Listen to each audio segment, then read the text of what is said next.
Você ouviu isso? Volta pro PT, Tarcísio. Nesse vídeo eu vou falar como o Lully arquitetou todo esse plano para queimar o Tarcísio. Meu nome é Ricardo Dias e seja bem-vindo ao canal. Vamos ver o vídeo para entender o que aconteceu e vamos ver como a imprensa esquerdista está trabalhando, afinco ali para queimar o Tarcísio. O Tarcísio não deve ser candidato a nada, pelo que eu sei, mas ele deve apoiar alguém e ele é muito querido em São Paulo. Então, dar uma queimada no Tarcísio é bom para o PT. Vamos lá, vamos ouvir aqui o que aconteceu. O Tarcísio trabalhou no DENIT, trabalhou fazendo o gasoduto Quari Manaus, quando eu era presidente.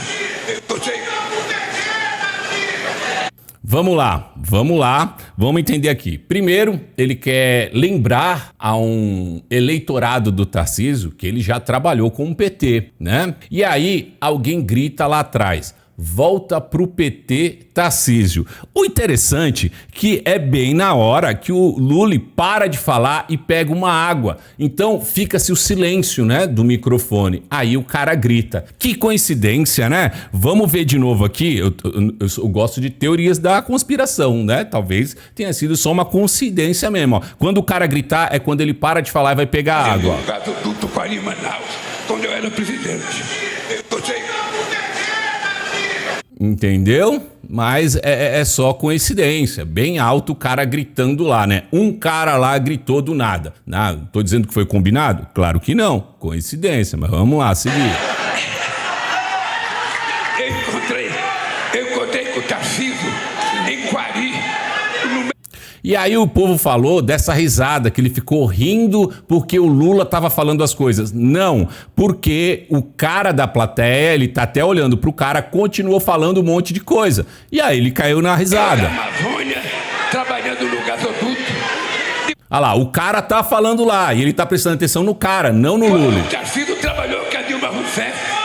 E aí ele lembra novamente que o Tarcísio já trabalhou com a Dilma também, pra ficar bem claro. O Tarcísio é um petista enrustido, vocês aí estão acreditando que ele é de direita? Ele é nosso, rapaz, vamos continuar. Depois eu estranhei vendo ele trabalhar com o Bolsonaro, mas paciência, é uma opção dele. E depois ele ganhou de nós as eleições. E ele continua olhando para a plateia e não para o Lalilo. O que é que eu vou lamentar? O que é que eu vou lamentar? Eu tenho que parabenizá-lo e preparar. E todo mundo falou que a risada era pro Lully, que ele estava ali muito feliz de estar com o Lully. A imprensa é nojenta, velho. Para derrotar você nas próximas eleições. Mas ele ficou com os olhos lacrimejando? Oh, meu Deus, hein? Ele já estava rindo antes. A gente trabalhar. Bom, agora vamos. A imprensa esquerdista maravilhosa. Eu queria ficar vendo em looping esse discurso, porque...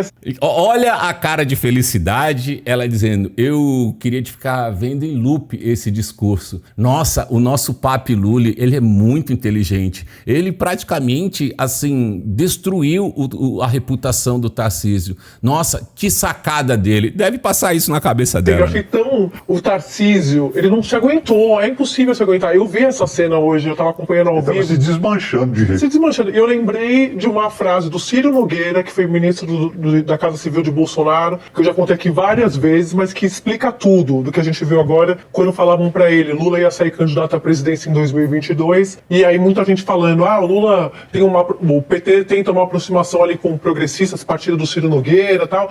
O Ciro sempre gostou muito do Lula, enfim, tinha amizade com o Lula. Ciro, você vai conversar com Lula, porque você tá no governo do Bolsonaro. Eu não posso ir conversar com o Lula, porque o Lula é irresistível. Eu olhei essa cena e lembrei disso.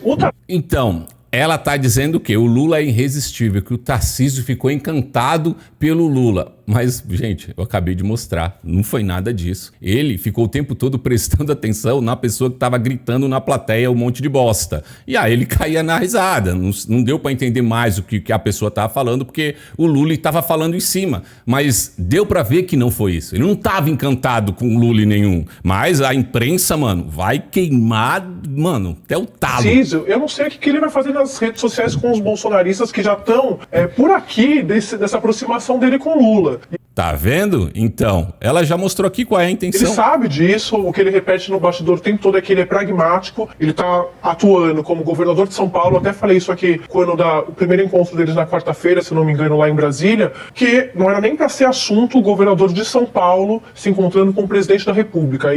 Como não? Vamos tentar fazer um túnel aqui onde eu moro. Eu moro hoje em Santos, mas morei minha vida toda no Guarujá e é um inferno você ficar atravessando de balsa todo dia. Eu trabalho em Santos e morava em Guarujá. Eu tive que pagar um aluguel o dobro para morar em Santos porque eu não aguentava mais a balsa. Como não? Foi um acordo, não envolvia dinheiro. Como eles não tinham que se encontrar? Isso é o que a gente espera de dois democratas, de duas pessoas, de dois estadistas. Mas como a gente acompanhou tudo que a gente acompanhou, e Tarcísio vem do governo Bolsonaro, a gente fica comentando isso o tempo todo porque os bolsonaristas cobram de Tarcísio uma postura mais radicalizada. E aí ele assopra pra cá, morde acolá, e agora trouxe essa cena, protagonizou essa cena com o Lula, que claro, o Lula até uma hora no discurso ele fala assim, Guedinho, eu não vou ler esse discurso aqui porque é muito difícil ler e segurar o microfone ao mesmo tempo. Então ele estava improvisando. Improvisando, Tava tudo no script, tudo combinadinho. E se você não entende, né, que um governador de um estado tem sim que falar com o presidente do país porque ele precisa de verbas federais para realizar alguma coisa no seu estado, você é maluco. Política é assim. Uma hora o teu candidato vai estar falando e está presente com o candidato que você não gosta, porque é assim que se faz política. Lula sendo Lula, assim, quando o Lula é Lula, ele é imbatível. Até a turma de Tarcísio... Nossa, mano, nossa, meu Deus do céu, é o Deus desse povo. Ele é imbatível, Lula sendo Lula, ele é maravilhoso, é Jesus. Conhece isso. A minha grande dúvida, Otávio Guedes, é como ele vai explicar isso para Bolsonaro, que Bolsonaro acompanha a vida dele com lupa. Olha, se o Bolsonaro não entender isso aí, eu acho que ele também ele sendo político aí, que já conversou com várias pessoas que não são bem de direita, ele, cara, vai estar meio equivocado. Ele tá o tempo todo na cola de Tarcísio. Vigia, né? Vigia e cobra sim. Bolsonaro tem essa atitude não só com ele, como com Valdemar Costa Neto, daqui a pouco a gente vai falar disso. Tem uma certa ciumeira de Bolsonaro com o protagonismo de seus aliados, porque ele acha, e ele tem razão no caso do Tarcísio, que ele é o grande responsável pela candidatura e pela vitória de Tarcísio, porque ele inventou o Tarcísio realmente como candidato, né? Não nessa trajetória que ele tem profissional, como o próprio Lula brincou. Mostra muito também a pressão que vai ter do bolsonarismo sobre Tarcísio diante desse contexto todo, porque entre os aliados do ex-presidente, ninguém está feliz com essa aproximação, que é o Vê que eles falam isso, aqui já é uma outra edição de outro jornal, é o dia inteiro falando a mesma coisa. Seguinte, eu apurei nos bastidores que cresce a pressão para que Tarcísio deixe o Republicanos. Republicanos que está se aproximando cada vez mais do presidente Lula, com indicação de Silvio Costa Filho para o Ministério de Portos e Aeroportos. E aí a pressão é porque Tarcísio se filia ao PL, porque dentro do PL Bolsonaro tem um controle maior sobre o governador. E Kassab não deixa. Mas eu apurei que dentro do Republicanos também essa não é uma ideia vista assim com resistência não, por conta do presidente do partido, Marcos Pereira, porque o grande objetivo de Marcos Pereira é ser presidente da Câmara dos Deputados. Qual é o grande obstáculo dele para ter o apoio do Palácio do Planalto para esse intuito? Ter filiado no partido dele o governador de São Paulo. Então, no fim das contas, depois da eleição municipal, esse pode ser um desenho que a gente acompanha. Agora, Kassab pode até sair do Republicanos, mas ir pro PL, Kassab... Não, Tarcísio. Não, então. O Kassab a reação do Kassab, não deixa. Porque o Kassab, assim, entende pouco de política. Então, o Kassab sabe, se o... Ele tá louco ali pela vice, né, de Tarcísio. Não falem ao mesmo tempo, não aprenderam isso, a gente não consegue entender. Se o Tarcísio for para o PL, ele vira refém do Bolsonaro. Pode acabar do dia para a noite, sem qualquer controle sobre o futuro político dele. Ali no Republicanos ele tem mais autonomia. No Republicano tem mais autonomia. Então uma coisa assim tá muito clara.